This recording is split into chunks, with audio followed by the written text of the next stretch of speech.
Bienvenue à la pensée du jour. Aujourd'hui, vaincre le stress. Wow! Qui ne vit pas de stress dans la vie?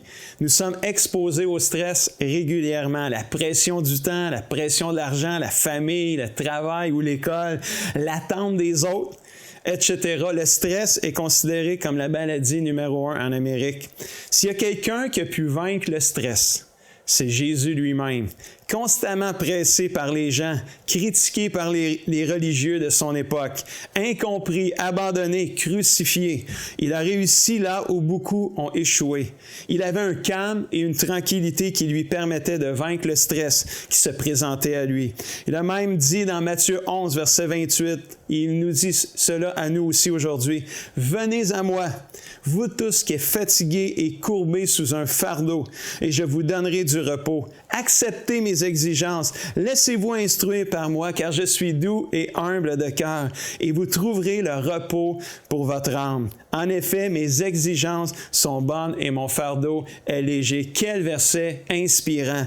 Aujourd'hui, viens à Jésus. Accepte ses exigences. Laisse-toi instruire par lui. Vis dans le repos et non le stress. En prenant le mot stress, nous retrouvons 6 clés pour vaincre le stress. Et avec les 6 lettres du mot stress, on a 6 clés. Commençons par le S, la première lettre du mot stress. Savoir qui tu es. Une clé pour vaincre le stress. Sais-tu qui tu es?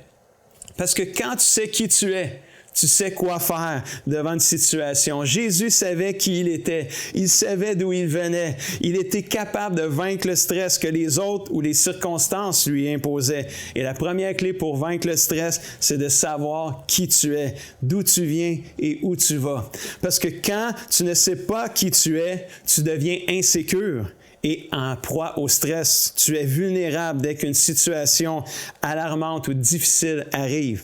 Savoir qui tu es. Le T du stress.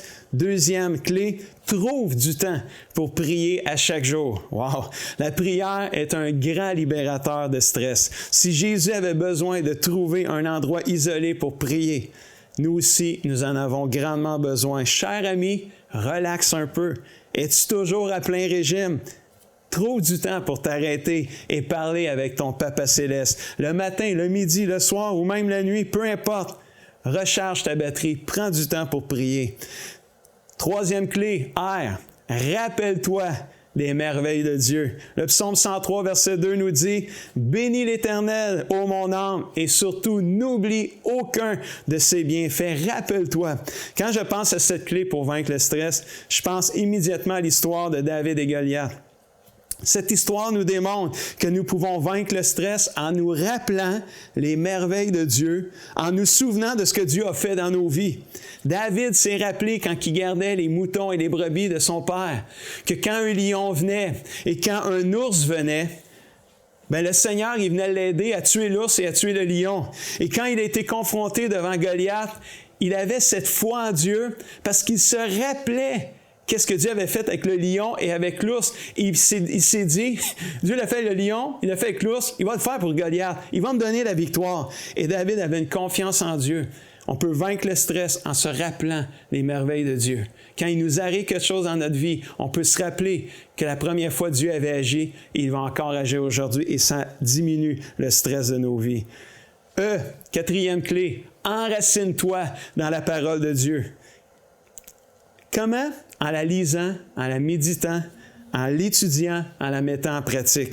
Enracine-toi dans la parole de Dieu. Tu deviendras fort et tu pourras vaincre le stress de la vie parce que Dieu vit en toi par le Saint-Esprit qui, lui, te rappelle les enseignements de Jésus, qui te rappelle ce que tu as lu, ce que tu as médité, ce que tu as étudié, ce que tu as mis en pratique. Et quand l'Esprit te le rappelle dans une situation particulière stressante, ça vient te donner une paix surnaturelle et ça vient diminuer et vaincre le stress en toi. S, cinquième clé, sois obéissant. L'obéissance, c'est un autre réducteur de stress. Elle apporte la tranquillité, l'obéissance. Quel est notre sentiment quand on sait qu'on a obéi? On est content, on est fier, puis on a un sentiment de paix et de tranquillité. On est bien, puis on ressent surtout aucun stress, comme Jésus l'a vécu. Mais si nous désobéissons, le niveau de stress va monter parce que on sait qu'on a désobéi. Ça, c'est comme quand tu conduis ton auto, puis tu es sur l'autoroute, la limite, c'est 100, et là, tu roules 125, puis là, tu aperçois la police sur le bord du chemin, sur le bord de la route, puis là, tu regardes ton odomètre, puis tu vois 125, puis tu vois la police, bien, tu es stressé, puis là, le cœur commence à te débattre. Pourquoi? Parce que tu es là, tu es dans un état de désobéissance. Tu as transgressé la loi. Et il est très possible que la police t'arrête et te donne un billet d'infraction. Mais si tu es sur l'autoroute, la même autoroute, tu vois la même police, mais tu roules 100. Puis tu regardes ton odomètre, tu roules 100, puis tu vois la police, tu n'es pas stressé. Pourquoi? Parce que tu es dans un état d'obéissance. Tu sais qu'elle ne pourra pas t'arrêter parce que tu obéis. Et je pense que cette image-là nous aide à comprendre que lorsqu'on est obéissant, ça nous aide à vaincre le stress. Proverbe 1,33 nous dit « Si quelqu'un m'écoute, cette personne-là sera en sécurité, elle vivra tranquille et n'aura pas peur du malheur. » L'obéissance, c'est un véritable réducteur de stress. Et le S, le dernier S, 6e clé, sois confiant en Dieu. Ésaïe 30, verset 15, « Voici la parole du Seigneur. Vous serez sauvés seulement en vous tournant vers moi et en restant calme. Votre seule force, c'est de rester tranquille et de mettre votre confiance en Dieu. » Aujourd'hui, je veux déclarer que toi, qui es un enfant de Dieu, tu peux vaincre le stress. 6 clés. Savoir qui tu es. Trouve du temps pour prier. Rappelle-toi les merveilles de Dieu. Enracine-toi dans la parole de Dieu. Sois obéissant au Seigneur. Sois confiant en Dieu. On n'a pas besoin de se stresser quand on est un enfant de Dieu parce qu'on a un Papa céleste qui nous aide et qui est prêt à nous encourager, à nous donner sa paix. Alors, trouve ta paix dans le Seigneur. Que Dieu te bénisse. Pour aller plus en profondeur, vous pouvez lire et télécharger la version complète de cette pensée du jour sur le site enseigne-moi.com.